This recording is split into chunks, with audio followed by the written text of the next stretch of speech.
Good afternoon, everyone, and welcome. The Broadband Bunch Zero Touch Learning Series is live. Thanks so much for joining us. I'm Craig Corbin. Today's session, Open Access Networks. Are Americans ready to jump in? Is the seventh in our series. All previous sessions have been recorded for posterity and are available on our website. That's www.etisoftware.com. You'll also find a listing of future events and topics there as well. The Broadband Bunch podcasts and Zero Touch Learning Series events brought to you as always by ETI Software, a proud member of the Fiber Broadband Association. And be sure to follow the Broadband Bunch on Facebook at www.facebook.com/the Broadband Bunch. A couple of quick reminders before we introduce our all-star panel today. All Broadband Bunch Learning Series events are most definitely designed to be interactive. We encourage you to submit questions via the chat function. And in addition, today, we're going to ask for a bit more viewer participation. Our team has generated a series of poll questions, which will be shown throughout the webinar. Your responses will help shape the discussion, and thanks so much in advance for your participation. This session is being recorded and will be available to all attendees for future access. Also, if you'd like to submit any concepts or ideas for future events, please feel free to do so, or if you'd like to suggest any prospective panelists as well, and you can do that via the chat function. Today's topic, certainly timely, especially given the need for finding creative ways to provide connectivity all across the nation and help bridge the digital divide. Panelists standing by and their introductions straight ahead, but first, certainly my privilege to introduce our moderator, Heather Gold, currently CEO of HBG Strategy and a 30-year veteran of the communications industry. She previously served as president and CEO of the Fiber Broadband Association, following her tenure as senior vice president of external affairs and access management for EXO Communications. Heather graduated magna cum laude from Tufts University with bachelor's and master's degrees in economics, and later, just for good measure, earned an MBA in finance and marketing from Washington University in St. Louis. Our moderator for Open Access Networks. Are Americans ready to jump in? Heather Gold. Heather? Thank you, and thank you, Craig. That's a great introduction, and I want to thank all my panelists, and I'm going to introduce them in a couple of minutes.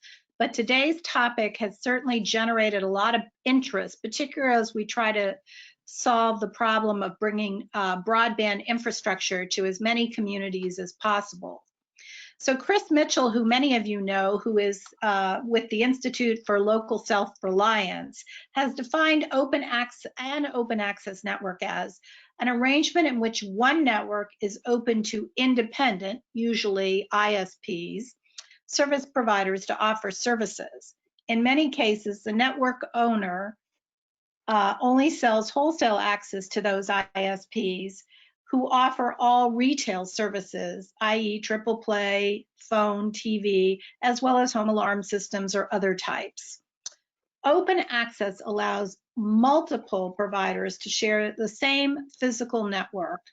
And in this type of architecture, numerous ISPs can compete for retail services by offering innovative products for their customers. And they have these incentives to continue to innovate because they're not just locking out competitors on a standalone monopoly. While the Institute only shows that about 30 open access networks exist as of the end of last year, we see them to be more common in middle mile networks, which usually connect large enterprises, anchor institutions, or government entities. In fact, open access was a requirement of receiving stimulus money under the BTOC grant program. So many ISPs are used to using open access middle mile networks as they do not control, which they don't control, but the various last mile entities are relatively new. Even large companies like AT&T lease open access from middle mile providers. Is it Americans' inherent unwillingness to share that has caused us to face challenges to inhibit open access deployment. But there are other, you know, that may be an underlying concept, and our panelists won't all agree on that. But other things have hurt them, which is funding. As non-end user providers, open access networks are precluded in many instances from applying for state or federal funding where they're not controlling the end user. Some states, however, have moved into a more progressive way of managing funding where the community itself must partner with private entities and be the applier for the grant. And in those instances, open access networks are doing quite well. Also, open access face the question of how are they going to recruit ISPs, retail providers, to use the networks, and what type of platform do you need to offer in order to encourage ISPs to innovate and to allow end user to see the full panoply of services being offered by those ISPs. How do you maintain your network reputation if you have an ISP go bad, like we saw happen in Provo? And finally, what network architecture should an open access network be using in order to plan for future growth and flexibility? Our esteemed panel of providers today will discuss all of these issues and more as we seek to understand what is aiding and impeding the growth of open access networks. Let me introduce each of them. So first, we have Russ Berthauer, who is the Senior Manager of Wholesale Fiber for Grant PUD, which is in Washington, a public utility district. They're common in Oregon and Washington. Next, we have Kyle Glazier, who is the Director of Emerging Networks for Underline, a relatively new entrant into the open access arena. Kim McKinley, who is from a familiar name in open access, Utopia Fiber, and she is the Chief Marketing Officer. And last but not least, Brian Schneider, who is the Chief Executive Officer of Lit Communities. So good morning, but before we jump into hearing from our panelists, we'd like to get a poll from the audience. So here is our opening poll. Mary Beth?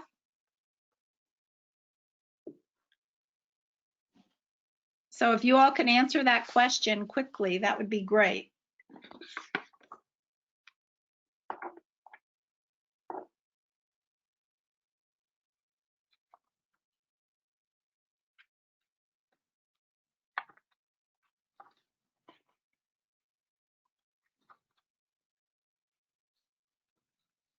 Couple more seconds, and then we'll see what everyone said.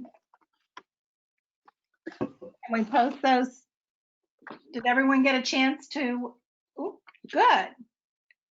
Interesting, interesting. All right, well, now that we've cleared that up, let's ask our panelists. We need to go back to that. Great. Let's ask our panelists if they concur with that outcome, that an open access network should be considered lit fiber. Whoever wants to start. Absolutely, I'll dive in. At Grant PUD, we've been doing it for almost 20 years. And if you don't light the fiber, whoever does light the fiber controls the customer, and it takes away that opportunity to truly compete for those services. You know, you can build your infrastructure certain ways that allow for pieces of it to be dark and still be competitive, but that end user, the last drop to the house and who controls that edge really is what open access is all about. Kyle, I see you shaking your head. Yeah, I agree with him, and I believe that, you know, maybe we need some more definitions around particular levels of open access, because dark fiber in a middle mile context is open access. There's just a lot of friction on changing the provider to whoever the end consumer is. And in a metro network, having dark fiber and changing your provider as a resident, that friction makes it no longer open access. So reducing that amount of time and effort required to move providers is really what, in my mind, makes it open access to a metro network. Brian or Kim? I would agree. I think a lit network is a, sorry, Brian, I just overstepped you. I think it is a open access network is a lit network. But what we're seeing here at Utopia is open access is the key word everybody wants to have part of their vernacular for their network right now. And so I think it's almost getting abused of what I believe an open access network is, which is a lit network. I do agree with what Kyle said. There is some barriers. You can have a dark fiber network that you could change providers on each end. And is that considered open access? Maybe. But from our perspective, it is definitely a lit network. Yeah, I'm going to agree on the same comment. Obviously, the poll results kind of spoke for that too, with 71%, agreeing that lit open access network is true open access the way we look at it. And that's one of the reasons we're called Lit Communities as a company. We believe in lighting the infrastructure from where it starts to where it ends with one operator and owner. And then the consumer has proper choice off of that. We've worked on multiple projects in the past where it was more dark fiber, the Huntsville Utilities Google Fiber project, where it was dark fiber to the right of way. And then Google leased from that network and did the drops and installs. But for a consumer, you're still limited to what Google Fiber is offering you. And the way we look at a lit open access network, you should have your choice of ISPs, you should have your choice for telehealth, smart home applications. It brings really any application into the mix of what can be provided, and there's no limitations to that. So I think a lit open access network all the way through is what a true open access network needs to be defined as in that sense. And it looks like most of our audience agrees with you. Let's talk about funding, how you get these open access networks built. I mentioned in my intro that several grant and funding programs, particularly on the federal level, are inhibiting because you have to control the end user to be eligible. And I know some of you have just faced that challenge in trying to apply for the RDOF funding. Let's talk about how you got your funding to build your open access networks. And whoever wants to, Kim, you want to start in on that? I'll start in on it because we're actually proud of our funding. So everybody knows the history of Utopia if you've been around this industry for a minute. But since 2009, Utopia has done over $200 million of projects, and we've bonded those through municipal bonds, and they are being paid back by subscriber revenue at this point. So nothing is hitting the taxpayers' dollars, which I think is a huge point. I know there's a lot of things that are floating out there. Like we did apply for RDOF funding. We were rejected. First of all, one of the rejection points is because we didn't offer a VoIP service.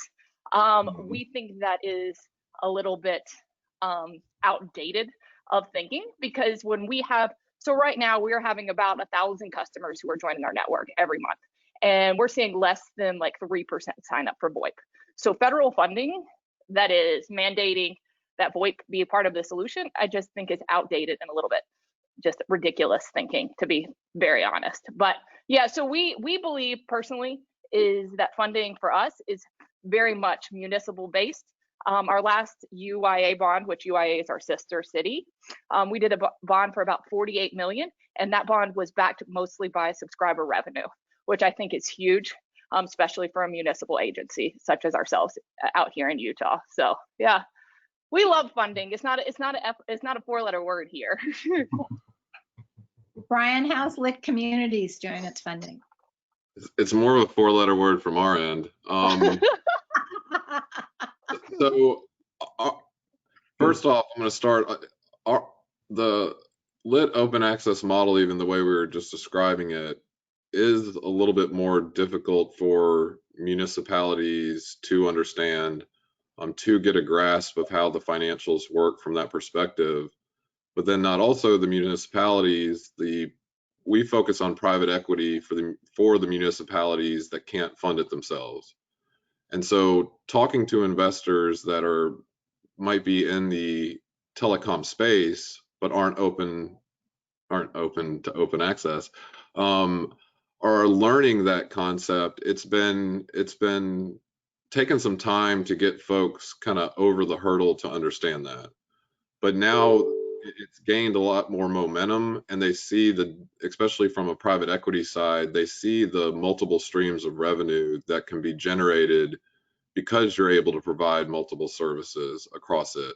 And it's starting to catch on a lot more with private equity and things like that. But it's been a challenge since Lit Communities has been created, but now we're starting to create a lot more momentum with equity partners buying in, agreeing to the model, and finalizing these deals so we can push these networks forward. Kyle, how have you all been doing it? Well, first we're building assets that have long dated sticky cash flows, which there's a huge market for that in the financial world. And there's a market for that to bond for all sorts of different mechanisms that can be used to finance that.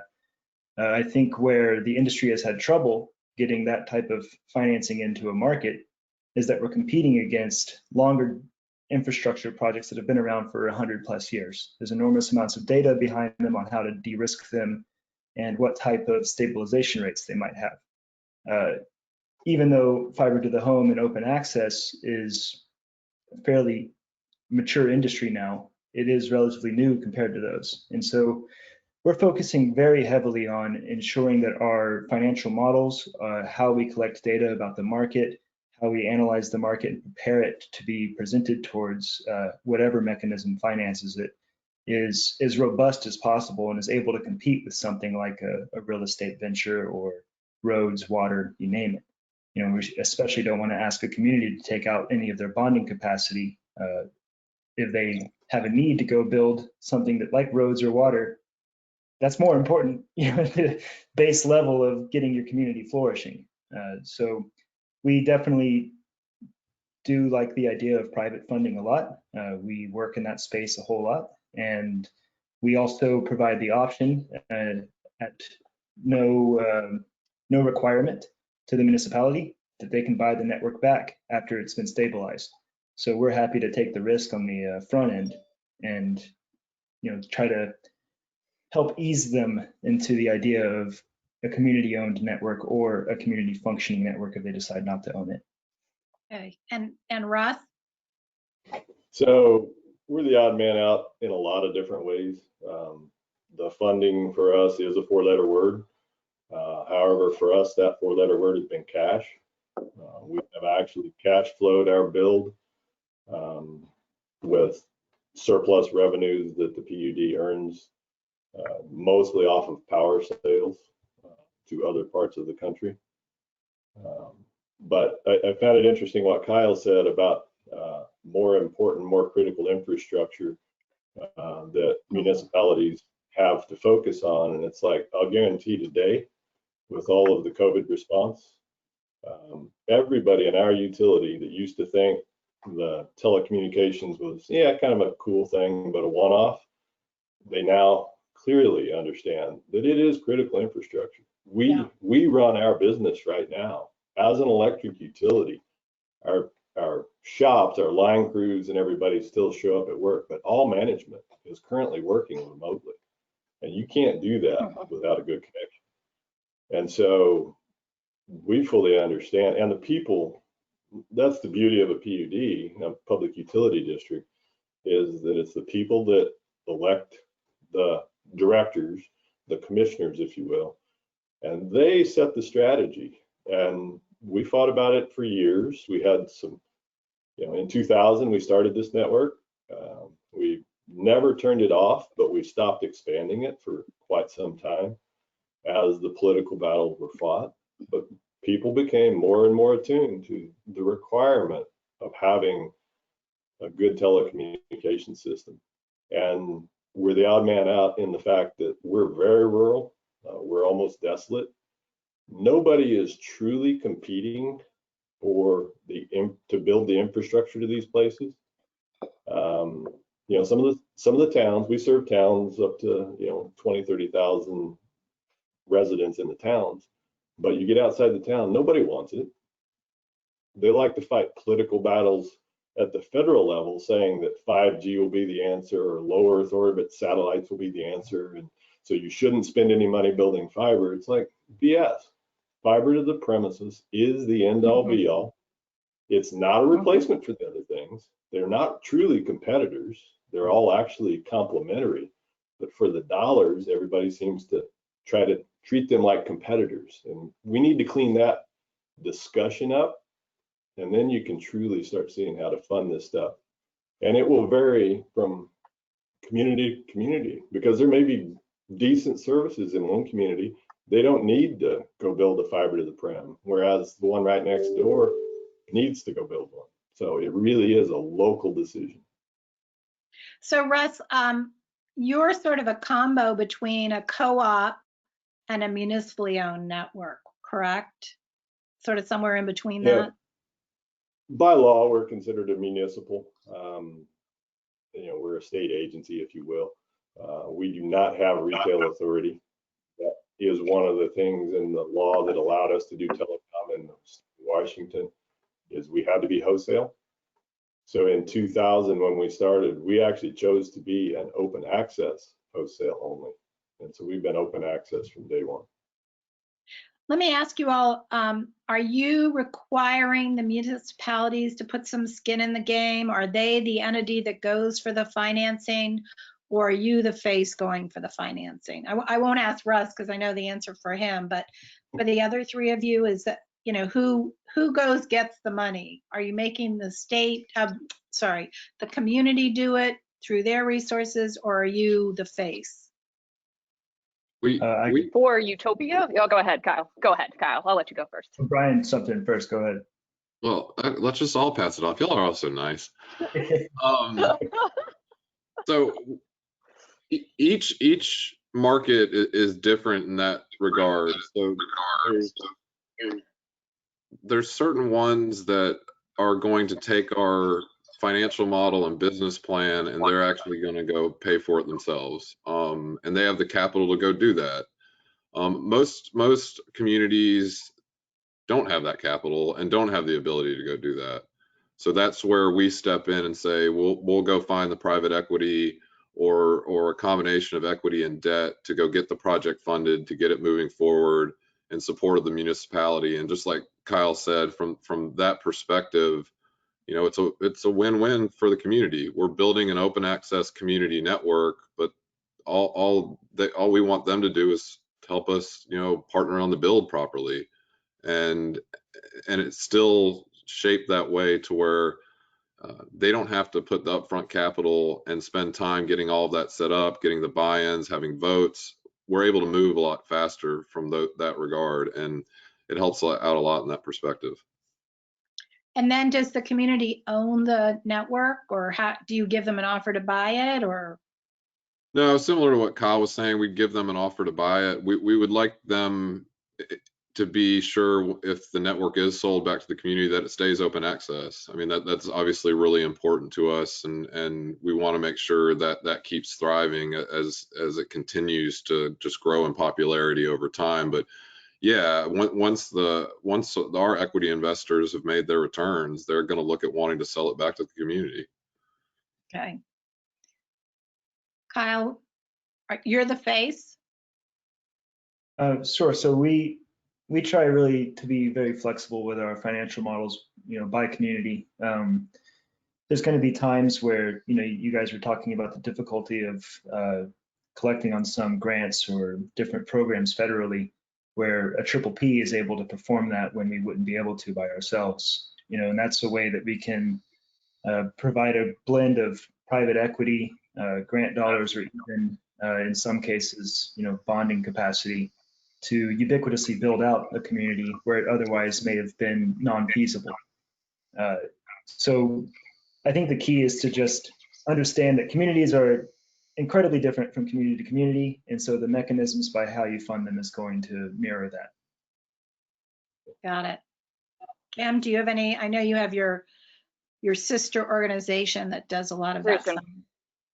So for all our new cities, and we've added about 3 new cities in the past year, that UIA does the bonding, and we ask for some sort of backstop from the city to guarantee those bonds. So absolutely, we feel a city should have a stake in these networks, because we have seen when a city has a stake, you get more buy-in from the residents.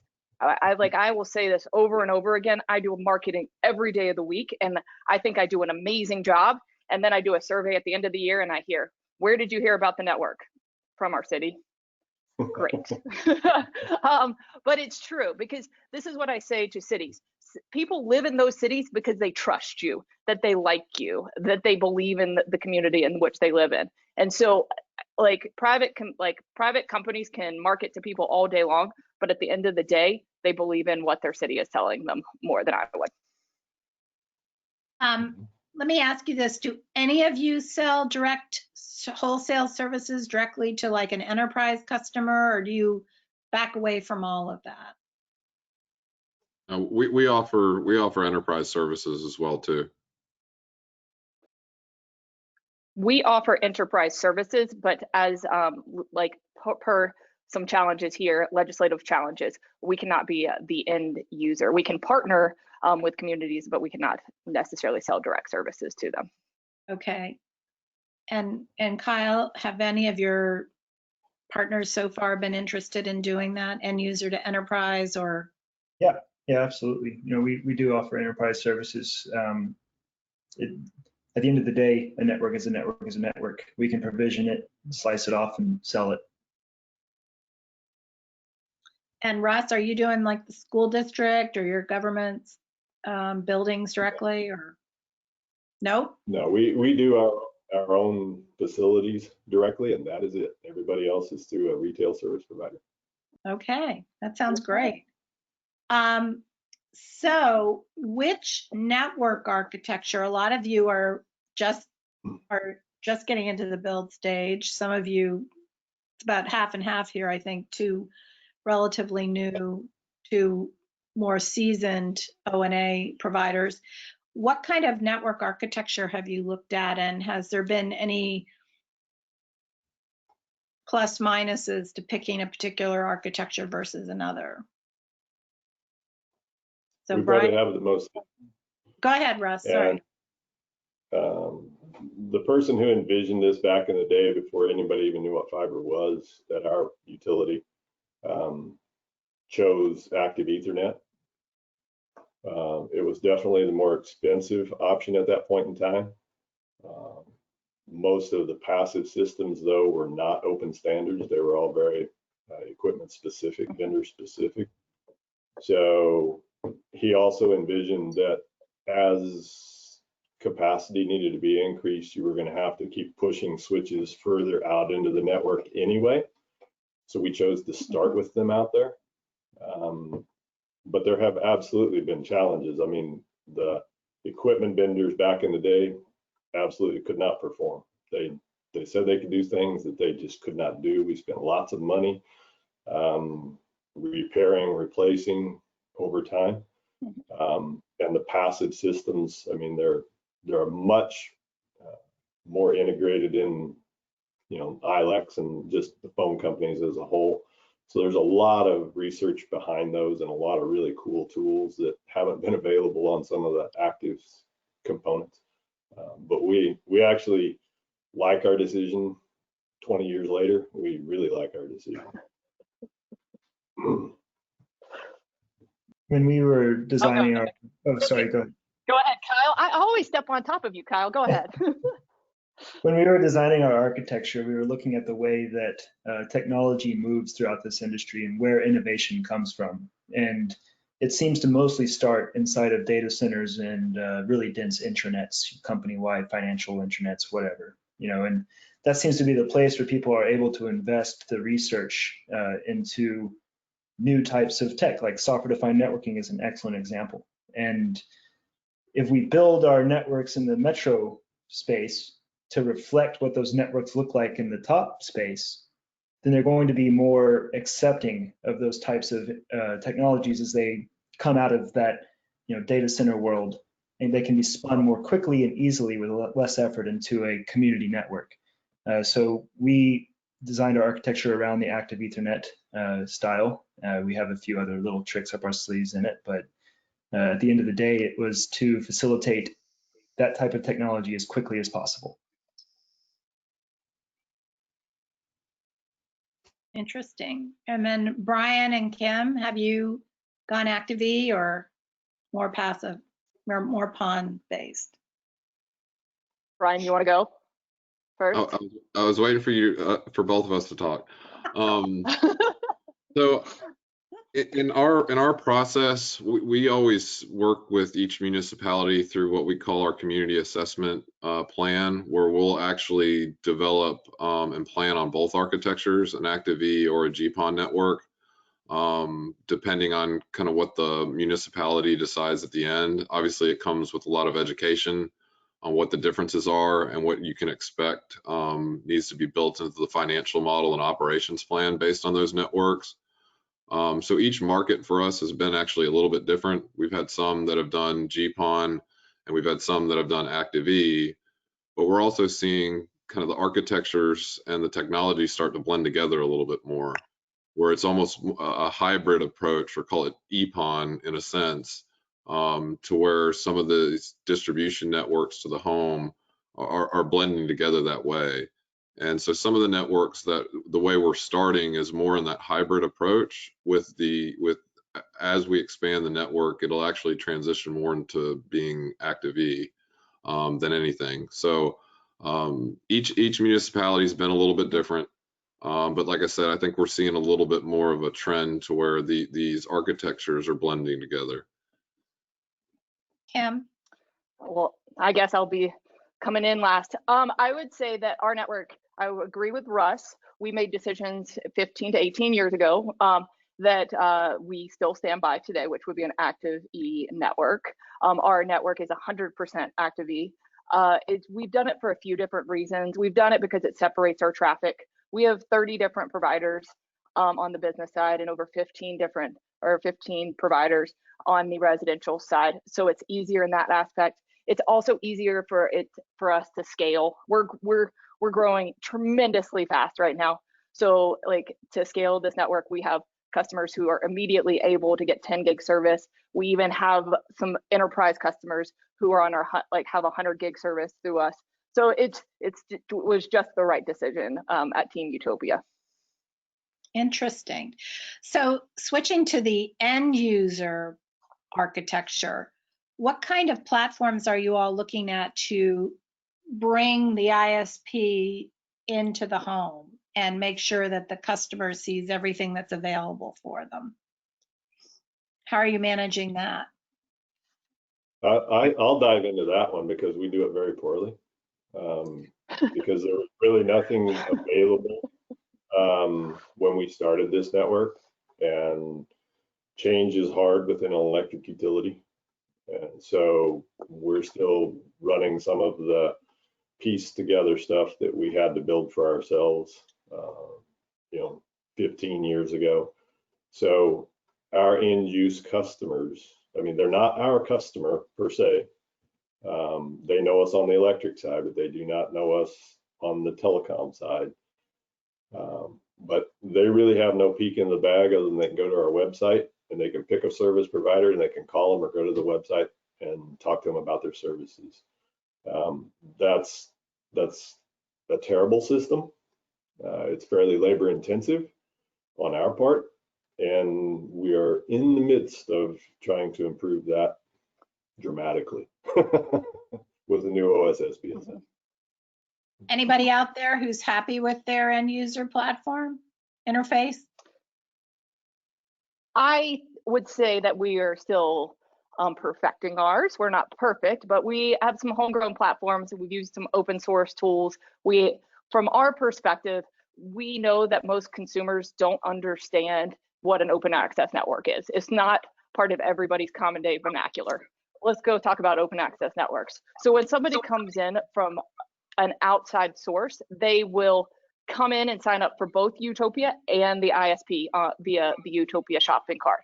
And we have provided APIs to our service providers so they can integrate that into their websites as well. We've been developing a lot of software on our side. We kind of looked around the market at what was out there and just didn't find anything that kind of turnkey handled the solutions we wanted to provide to the consumer. So we developed our own top-level orchestration software to manage the network.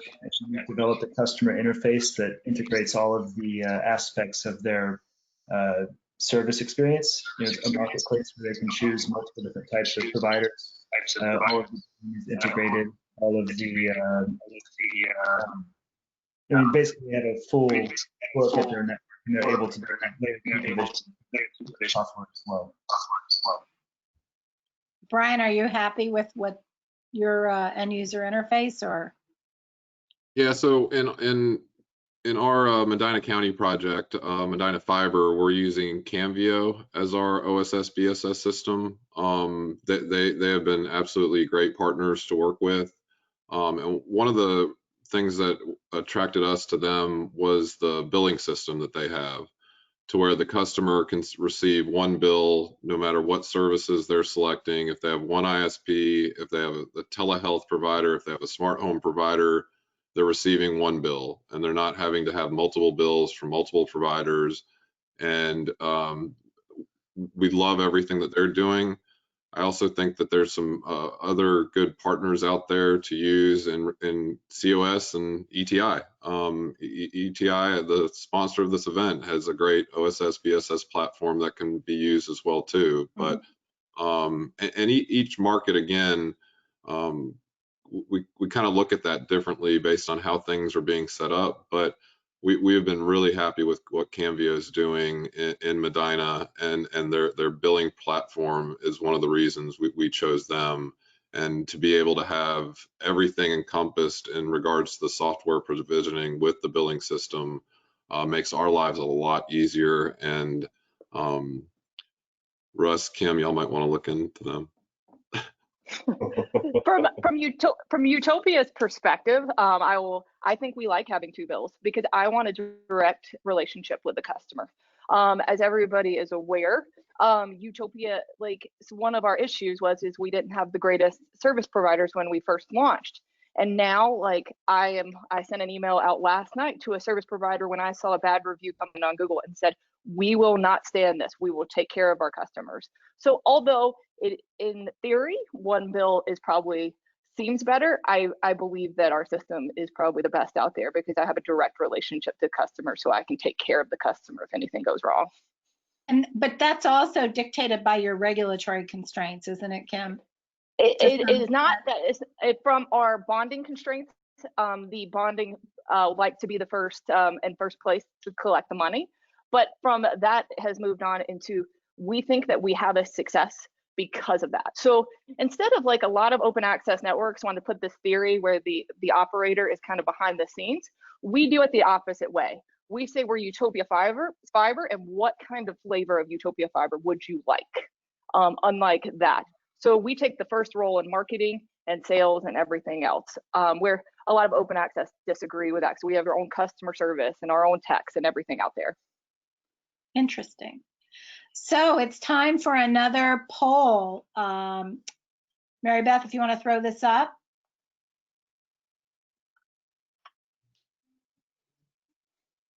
We'll give you guys a minute or so to complete it.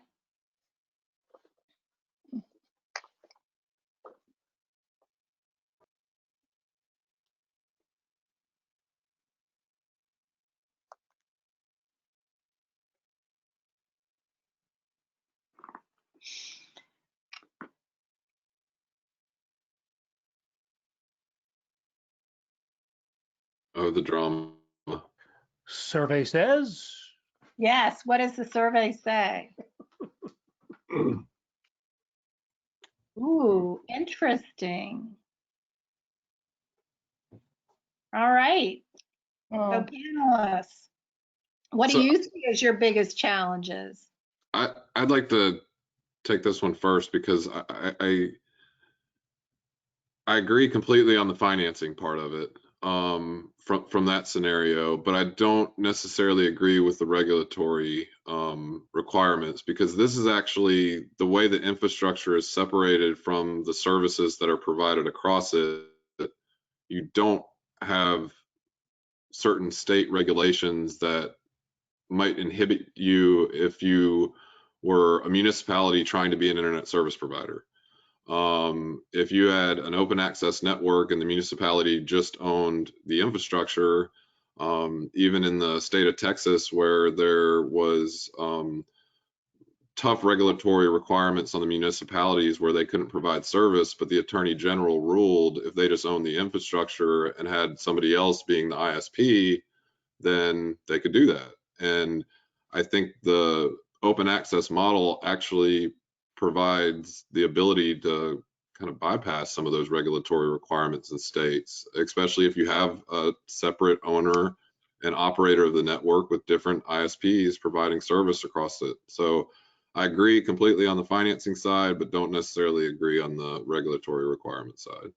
And that may be an education issue for communities and a way to encourage them to get into open access last mile networks if they realize they don't have the regulatory constraints that face other network ownership structures. Do you all agree with Brian's analysis? I think I would mirror that. I have yet to find a regulation that open access can't get around because of the nature of separating the infrastructure from the service provider. I would have imagined financing and community acceptance to be tied, because a good part of what we need to do still, and even though we live and breathe this stuff and we hear about it all the time, most communities, this will be the first time they hear about open access, and this will be the first time that they try to understand what it means beyond just internet connectivity. Bringing high-speed internet and good connectivity to a community is just table stakes to get in the door. We have to be able to provide something 10 times better than what traditional vertically integrated incumbents might bring. And so we have a lot to sell and a lot to explain. So I think financing and community acceptance are the two that would stand out to me. So I'll jump in and agree completely with the survey, because to me, the financing and the regulatory go hand in hand, because as an open access non-service provider, I can't tap into the massive pool of tax dollars that the FCC has to build infrastructure. And it's like, it makes no sense to me that you have these willing partners out there in co-ops and public utilities out in the very rural parts of the country where everybody's talking about the rural divide, the digital divide. Yet we have trouble tapping it if we have a state regulation that doesn't allow us to be the retailer and provide those eligible telecommunication carrier services. We're not eligible. And it's like, so I see it as directly tied. And I'm coming up with the caboose again. So I will go off point a little bit. I think Utopia's biggest hurdle is we can't build fast enough right now, but that was off survey. So I will go back on survey for a second. But like it goes back to Russ's point. We completely agree. So the federal and state programs are not designed for open access networks. So the regulations don't hurt us, but they don't also help us to grow our network. So it's and at the end of the day, why are we funding, like using all this federal subsidies to fund incumbent providers that are not delivering on their promises? Well, I don't disagree with you. But they make promises. They make what? They make promises and they're cheap and they don't get called on them, so why not? So Russ, let me Fair ask enough, you, Russ. Fair enough. let me ask you another question. Are you precluded from building an open access network outside of Grant County? Yes, our state law very specifically says that we have to stay within the boundaries of our utility as defined by our utility. We can serve electricity outside of our boundaries. There's no law precluding that, but we cannot go outside of Grant County, Washington with our services. So you have a, sorry, I was going to add to what Russ just said. That's where I think Kyle and Lit's model too allows for the ability to expand outside those other areas, because we're looking at it from a private company where Russ has to abide by the PUD requirements and things like that. So that's where you heard Kyle and I say we can work around the regulatory requirements where Russ and Utopia and Russ at PUD and then Kim at Utopia, they have a little bit different requirements that they have to deal with than what we necessarily have to deal with. But here at Utopia, we feel like we have precedent because of an organization called UAMPS, which is providing, it's a kind of municipal electric co-op here that provides service in other states as well. It's in Iowa. It's in, where is UAMs? It's in Idaho. There's some in Nevada. There's some in California that have provided service as well. UAMs is also where my brother works, which is the University of Arkansas. Oh, really? Yeah. That's what got me off, guys. I was like, UAMs, I know that name. Anyway, not to be divergent here, but so how do you all decide where I'm going to ask a question in a minute about the ISP recruitment, but how do you decide which communities to go to next? And I know Russ have you built out the entire Grant County area, or do you still have ways to go there? But I know Brian, Kyle, and Kim are continuing to build out other communities. So what's your filter or search mechanism there? Can I start that? Go ahead, Kyle. So we're a very, very data-driven company. So one of the first things we took on was building a national database to flesh out a number of attributes around what types of communities would be interesting to us for our first round of builds. And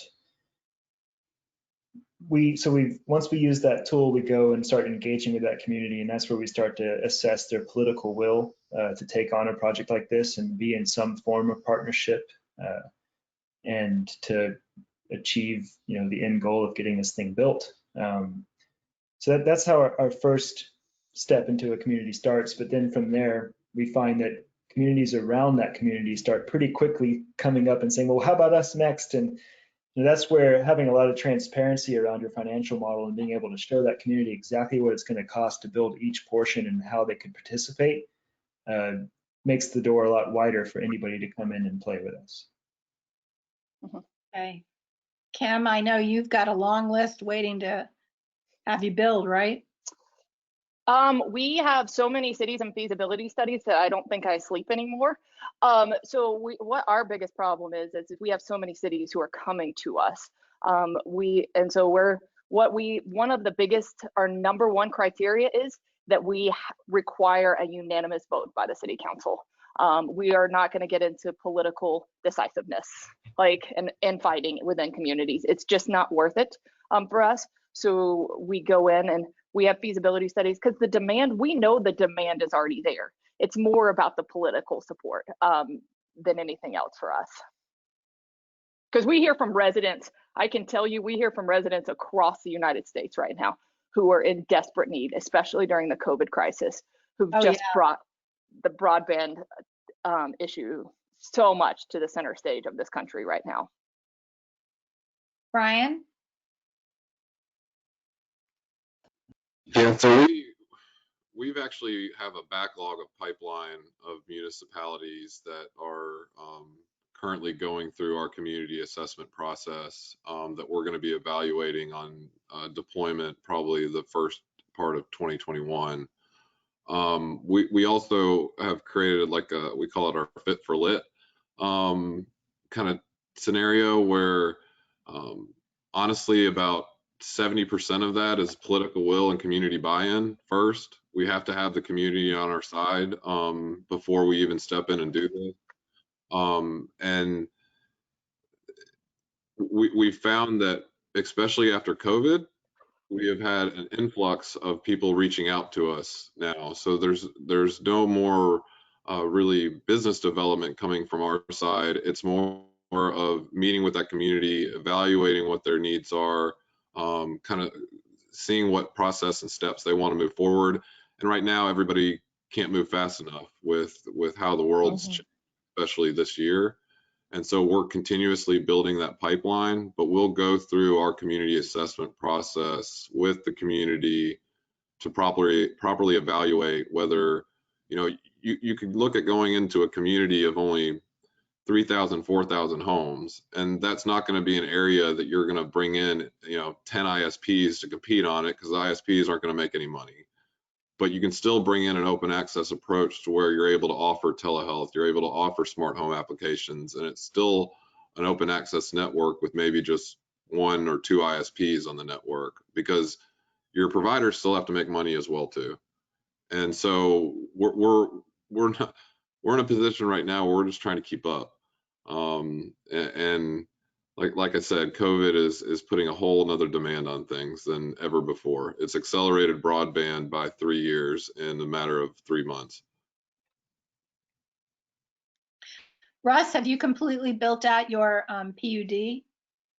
We haven't. We've got about 76% of it built, but that percentage is mainly in the higher density areas.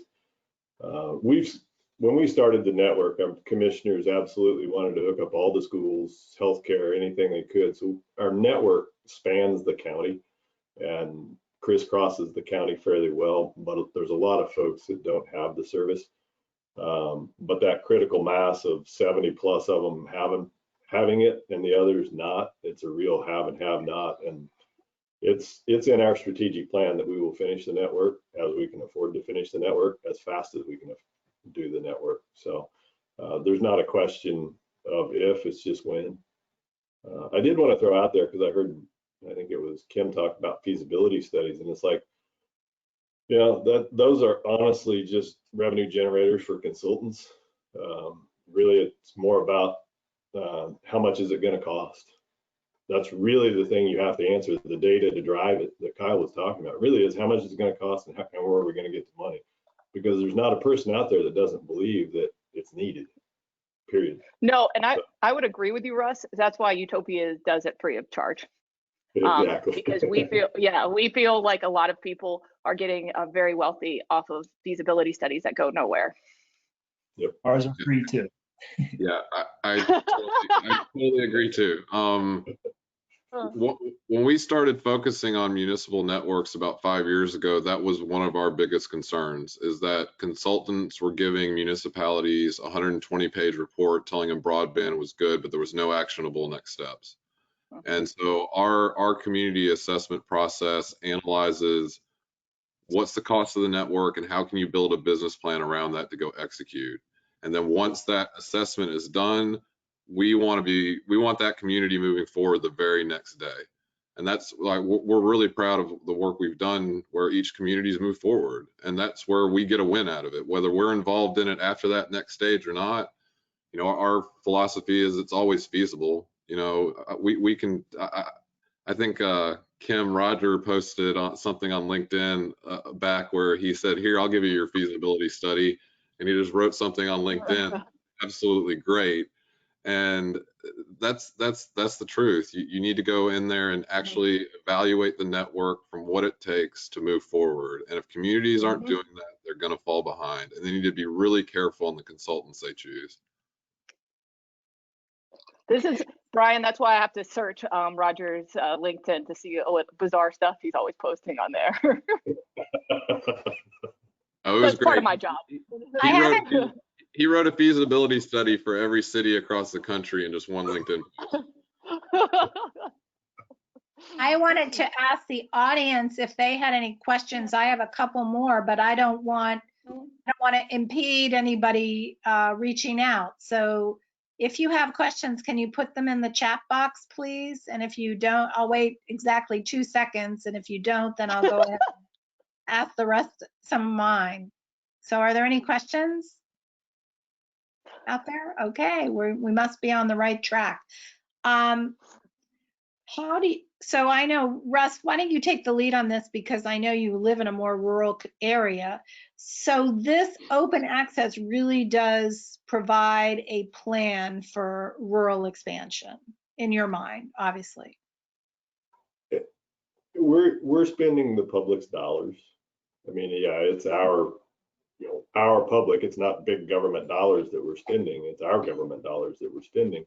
So to me, just being the way I am, if you're spending government dollars, make it open access so that people can compete and grow their businesses across it instead of choking it. And so, we have a couple of fairly good sized regional service providers on our network. But when they started, we had one that was an actual CLEC, and everybody else just kind of got out of college and was like, oh, I can do I can set up a router, and oh, I can be a service provider. And we made a very, very low bar to be a service provider. And, we grew from 1 or 2 to about 20 on the network, and now we're back to about 13 because they've been buying each other out.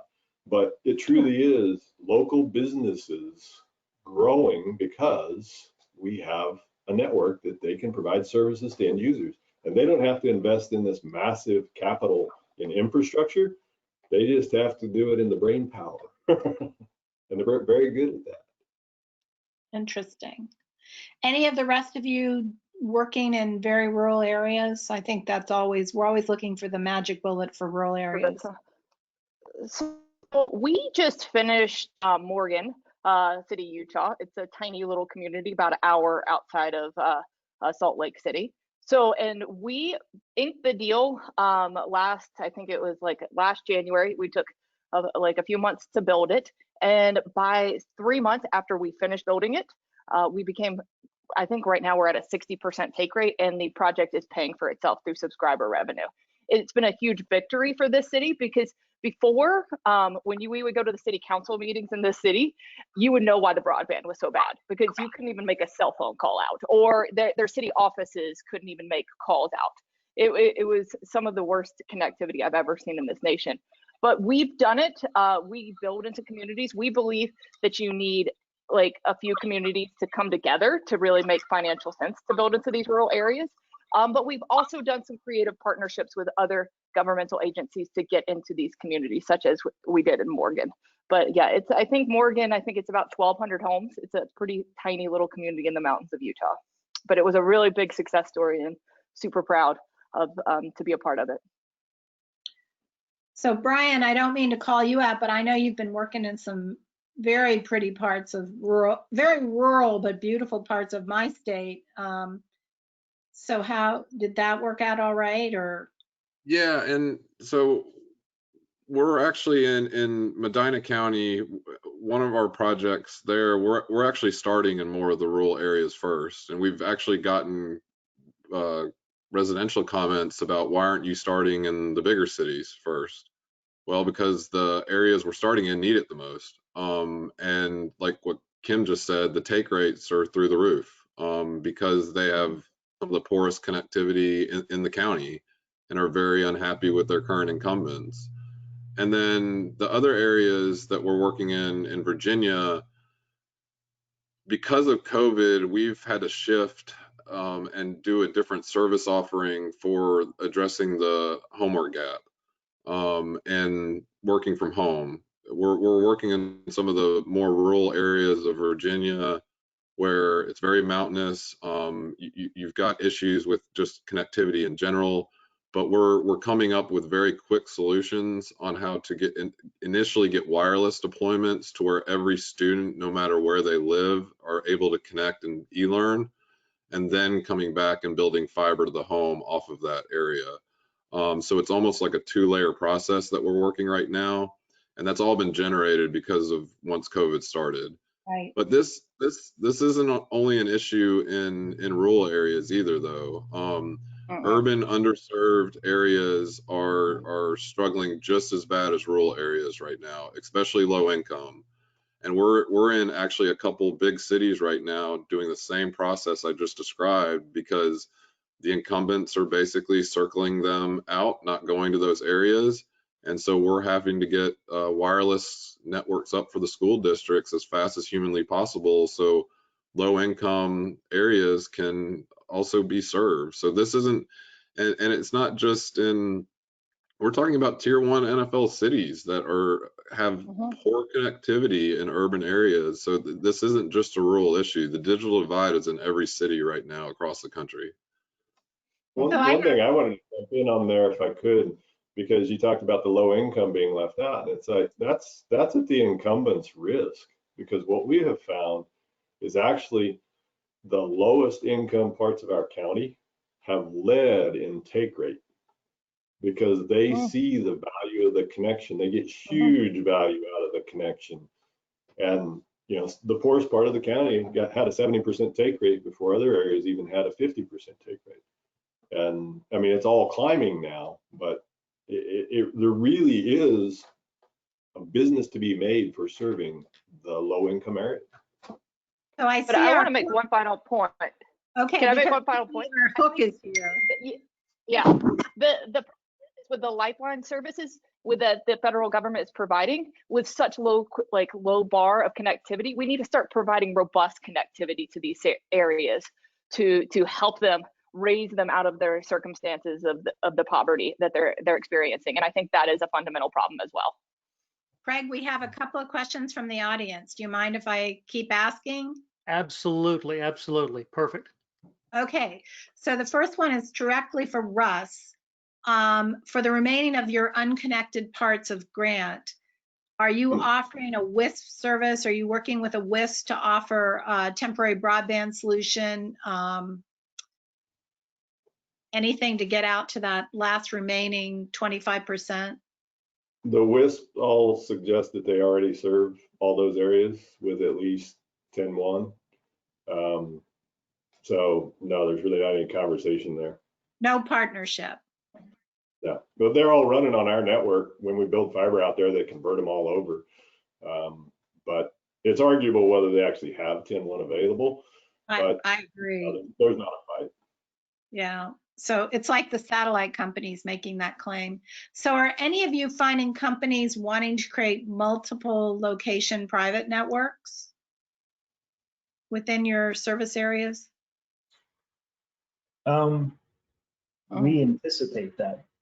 You know, we've developed our platform to allow for the slicing of our network into multiple private networks while managing the bandwidth across the whole thing without crashing our network. You know, so that's, at the end of the day, providing that intranet style connectivity into a metro network for regular users and commercial users at a smaller scale is going to be the future. So there's just a few nuts to crack there. Now I'm figuring out exactly how to get it done. But I think it's definitely going to happen. And then I guess we'll make this the last question before Craig does our wrap up is, who are you guys using for your vendors for Active-E? I know somebody made the comment that most of the large incumbents were doing GPONs, so, and you had a difficult time finding vendors. So who are you using for Active-E? We've actually got Cisco in throughout our core, and Allied Telesys is our current device on the edge. Allied Telesys and Cisco. Okay. For Anybody Utopia, we're very vendor agnostic. We use multiple vendors across our whole network. Okay. Same Brian? with Unreal. We have multiple vendors in the software that unifies them all. Yeah, we're the same way. We have different vendors in each market that we're in. Okay.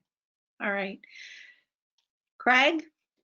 Fantastic job. A couple of quick thoughts. First, phenomenal job, Heather. Second, this has been a gold medal award-winning panel.